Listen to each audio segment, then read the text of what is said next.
जय हिंद फ्रेंड्स। आज मैं आपसे बात करूंगा अपने इतिहास के बारे में, सच्चे इतिहास के बारे में। इतिहास कभी मिथ्या नहीं हो सकता। इतिहास तो स्वयं एक अटल सत्य है जो काल चक्र के किसी पहलू में अंकित हो चुका है, किंतु इतिहास को मिथ्या बनाया जाता है। इतिहास के तथ्य मर्दन का कार्य करते हैं वामपंथी इतिहासकार और शिक्षाविद। भारत की सदैव से यह समस्या रही है कि यहाँ इतिहास के व्याख्याकारों में सभी प्रभावी विद्वान वामपंथी थे। इन्होंने इतिहास को ऐसे प्रदर्शित करने का प्रयास किया जिससे पूरा भारतीय इतिहास जातिवाद और सामाजिक कुरीतियों से परिपूर्ण प्रतीत होता है। वास्तव में अंग्रेजों के समय से ही भारतीय इतिहास को तोड़ना मरोड़ना का कार्य संस्थागत रूप से प्रारंभ हो चुका था, जो स्वतंत्रता के पश्चात भी अनवरत चलता रहा।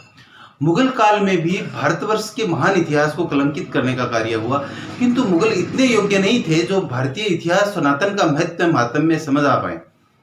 उनके इस प्रयास को नमन करते हुए आधुनिक भारत के इतिहासकारों ने इन क्रूर मुगलों के इतिहास में एक श्रेष्ठ स्थान प्रदान किया जिसे हम आज भी ढो रहे हैं। वामपंथी इतिहासकारों एवं बुद्धिजीवियों की एक साझा समस्या रही है कि इन्हें ब्राह्मण से अथाह करना थी। ब्राह्मण शब्द सुनकर ही ये बुद्धिजीवी ऐसे विचलित हो जाते हैं जैसे नेवले को देख के सांप। ब्राह्मण घृणा का ही परिणाम है। भारतवर्ष के एक महान शासक का चरित्रहरण, एक ऐसा शासक जिसने अखंड भारत के स्वप्न को पूर्ण करने के लिए न जाने कितने प्रयास किए, भारतवर्ष की अखंडता की सुरक्षा के लिए कितने ही युद्ध किए।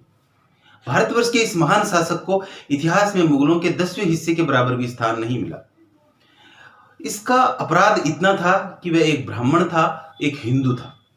उसने भारतवर्ष में क्षीण हो रहे सनातन की धर्म की पुनर्स्थापना का स्वप्न देखा। यह शासक था पुष्यमित्र शुंग, जिसने शुंग वंश की स्थापना की थी।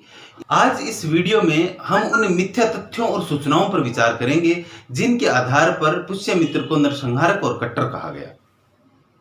मौर्य वंश की दुर्बलता, भारतवर्ष पर बढ़ता संकट और पुष्यमित्र का उदय, ये आज के विचार करने के अपने तथ्य हैं मित्रों।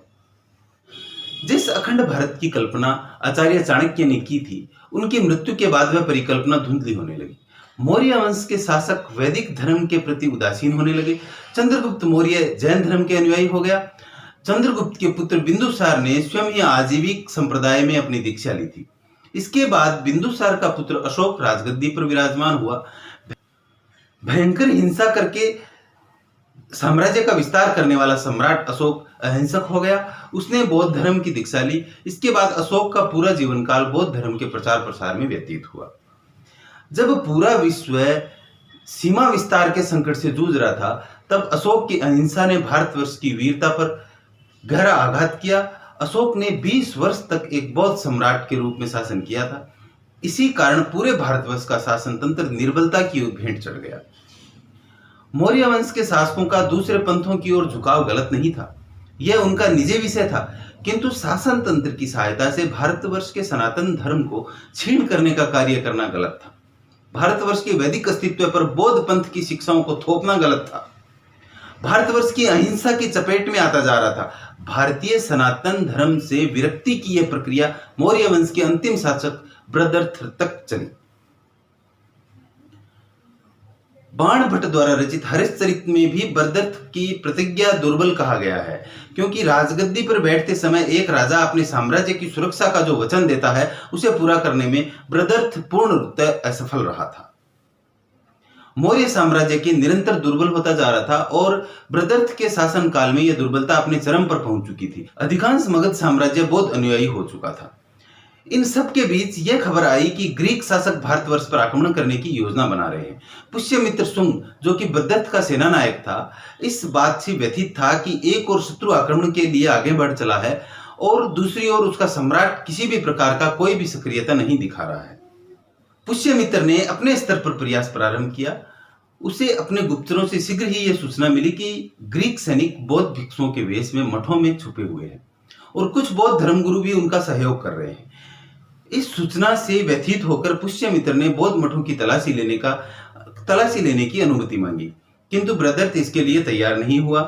फिर भी पुष्यमित्र ने अपने स्तर पर कार्रवाई की। इस कार्रवाई के दौरान पुष्यमित्र और उसके सैनिकों की मुठभेड़ मठों में छिपे शत्रुओं के सैनिकों के साथ हुई।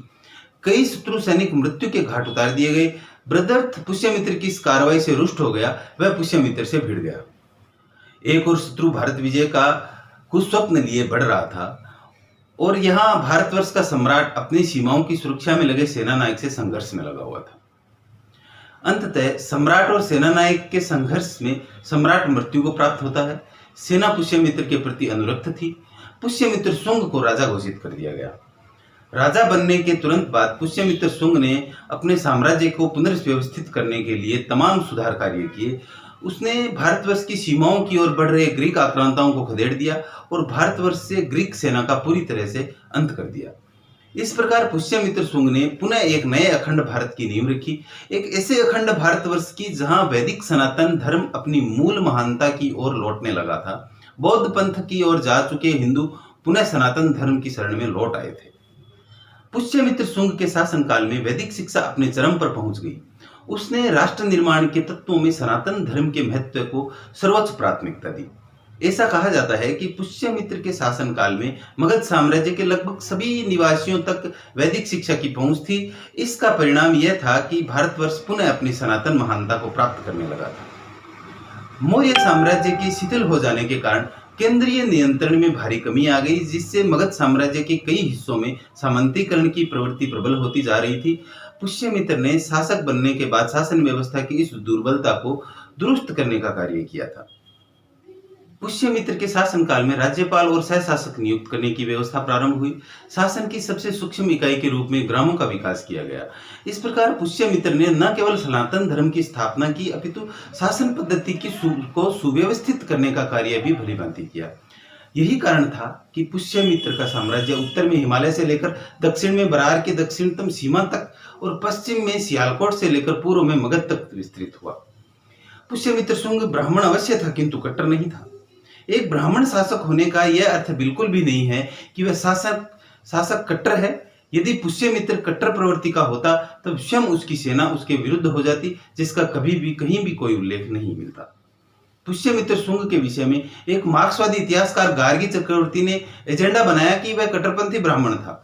यह सर्वविदित है कि वामपंथी और मार्क्सवादी भारतीय वर्ण व्यवस्था और विशेषकर ब्राह्मणों के भयंकर विरोधी रहे हैं। ऐसे में इनसे यह आशा नहीं की जा सकती कि ये किसी ब्राह्मण शासक का निष्पक्ष चरित्र चित्रण करेंगे।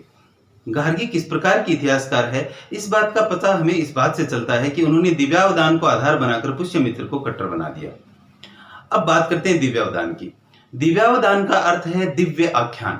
आख्यान को अंग्रेजी में नैरेटिव कहा जाता है। इसका तात्पर्य है कि दिव्यावदान एक नैरेटिव है जो बौद्धों को महान चरित्र चित्रण का एक माध्यम था। बौद्ध पंथ में अवदान साहित्य का अर्थ ही है किसी भी व्यक्ति का कथाओं के माध्यम से महान चरित्र चित्रण। अब यह विचारणीय है कि यदि किसी नैरेटिव के माध्यम से बौद्ध का चरित्र चित्रण सकारात्मक रूप से किया जाएगा तो नकारात्मक कौन होगा? निश्चित रूप से वही व्यक्ति जिसका बौद्ध के साथ संघर्ष हुआ। वह व्यक्ति है पुष्यमित्र शुंग। नैरेटिव का अर्थ ही होता है कि किसी व्यक्ति का संगठन के पक्ष में अथवा विपक्ष में विचारों का निर्माण करना। पुष्यमित्र शुंग बौद्धों का न ही विरोधी था और न ही हत्यारा। कल्पना कीजिए कि कोई पंथ जिसे दशकों तक शासन का भरपूर समर्थन मिलता रहा हो, जिसके अनुयायियों में एक महान साम्राज्य के शासक रहे हों, वह पंथ लगातार फल फूल रहा हो और जो राष्ट्र के कोने कोने में अपने अनुयायी बनाता जा रहा हो। इन सबके बीच एक ऐसा शासक आ जाए जो पंथ परिवर्तन का विरोधी हो और ऐसे कार्यों के लिए शासन की सहायता बंद कर दे। ऐसे में उस शासक और पंथ के मुख्य संघर्ष होना स्वाभाविक है। यही सत्य है पुष्यमित्र और बौद्धों के संघर्ष का। अशोक के शासनकाल से ही बौद्धों को राज्य का समर्थन प्राप्त होता रहा है और इस समर्थन की सहायता से बौद्ध पूरे भारतवर्ष में लगातार बढ़ते चले गए। ब्रदर्थ के शासनकाल में यह पंथ परिवर्तन चलाया जा रहा था, किंतु पुष्यमित्र शुंग के राजगद्दी पर बैठने के बाद बौद्धों के इस विस्तार में अंकुश लग गया। इसी प्रतिबंध से बौखलाए बौद्धों और पुष्यमित्र के मध्य संघर्ष की स्थिति उत्पन्न हो गई।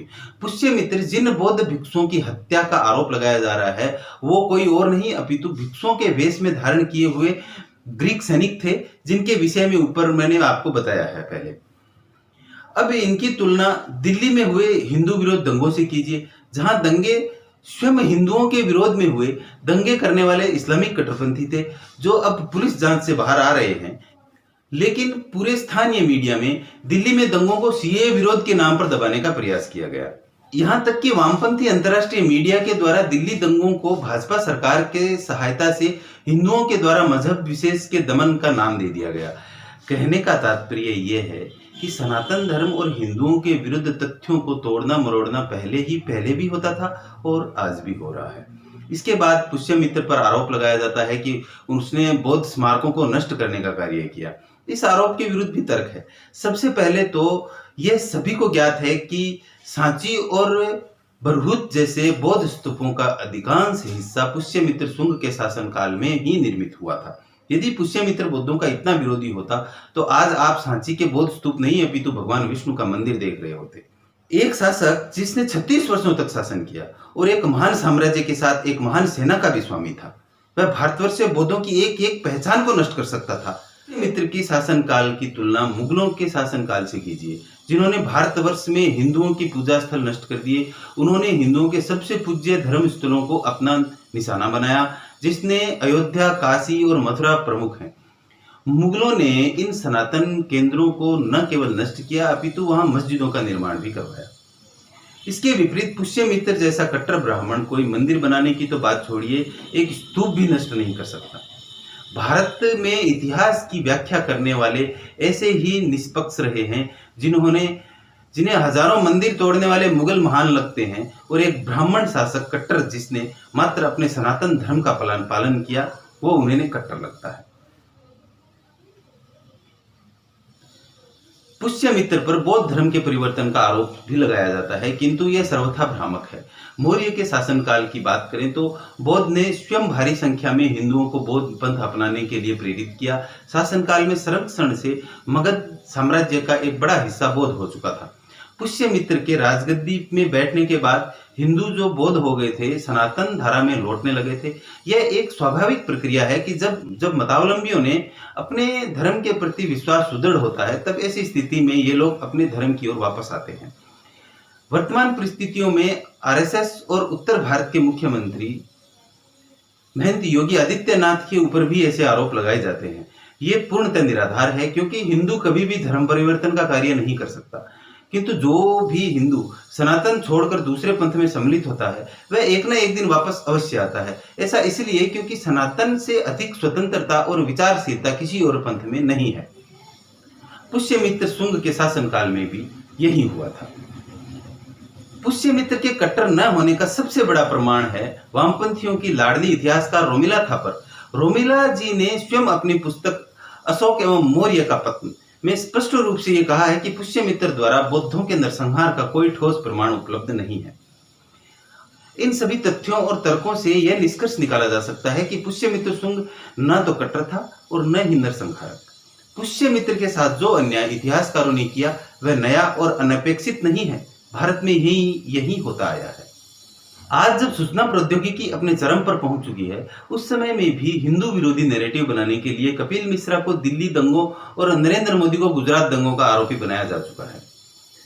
विचार कीजिए उस प्राचीन इतिहास का, जब सूचना तंत्र आज के समान आधुनिक नहीं थे, किस प्रकार एक महान शासक और एक महान शासक के विरुद्ध नैरेटिव बनाया गया होगा। उस नैरेटिव के आधुनिक इतिहासकारों ने हाथों हाथ हाईलाइट किया और बताया कि हिंदू सम्राट कितना क्रूर हो सकता है। भारतवर्ष के इतिहास में जिसने भी सनातन धर्म का पालन किया, उसे या तो इतिहास में कलंकित कर दिया गया अथवा हाशिए पर छोड़ दिया गया। भारतीय इतिहास और बुद्धिजीवियों को टीपू सुल्तान में बड़ा प्रेम है, जो वास्तव में क्रूर था और जिसने हिंदुओं का जीवन नरक से समान बना दिया था। यह टीपू सुल्तान आज के बुद्धिजीवियों और सेक्युलर राजनेताओं का नायक है, लेकिन पुष्यमित्र शुंग कट्टर ब्राह्मण और हत्यारा। पुष्यमित्र का अपराध यही है कि वह एक महान हिंदू सम्राट था, उसमें भी ब्राह्मण, और सबसे बड़ी बात कि वह सनातन धर्म का एक निष्ठावान अनुयायी था। अब यह आपको तय करना है कि आप किसे अपना नायक स्वीकार करते हैं। उन मुगलों को जिन्होंने हमारे मंदिर तोड़े, हमारी महिलाओं के साथ बलात्कार किए, भयंकर लूटपाट मचाई, अथवा उस पुष्यमित्र शुंग को जिसने क्षीण होते सनातन धर्म को पुनर्जीवित किया। क्या आप उन इस्लामिक कट्टरपंथी शासकों को महान मानेंगे जिन्होंने भारतवर्ष के महान सांस्कृतिक और धार्मिक केंद्रों को जलाकर नष्ट कर दिया, अथवा उस शुंग वंश के संस्थापक को जिसके शासनकाल में न केवल हिंदू धर्म अपितु अन्य पंथों के साहित्य का विकास हुआ। वामपंथी आपको ये नहीं बताएंगे कि अफगानिस्तान को बौद्ध विहारों से मुक्त किसने कर दिया, लेकिन ये आपको पुष्यमित्र द्वारा बौद्धों के नरसंहार की झूठी कथा सदैव सुनाते रहेंगे। आज भारत जाग रहा है और अपना वास्तविक इतिहास जान रहा है। आशा है भारत के नागरिक अपने उस शासक को उचित सम्मान देंगे जिसके कारण भारतवर्ष का सनातन धर्म सुरक्षित रहा और आज भी अपनी चरम अवस्था की ओर बढ़ रहा है। पुष्यमित्र शुंग इतिहास में हिंदुओं के आदर्श में अमर रहेगा। जय हिंद।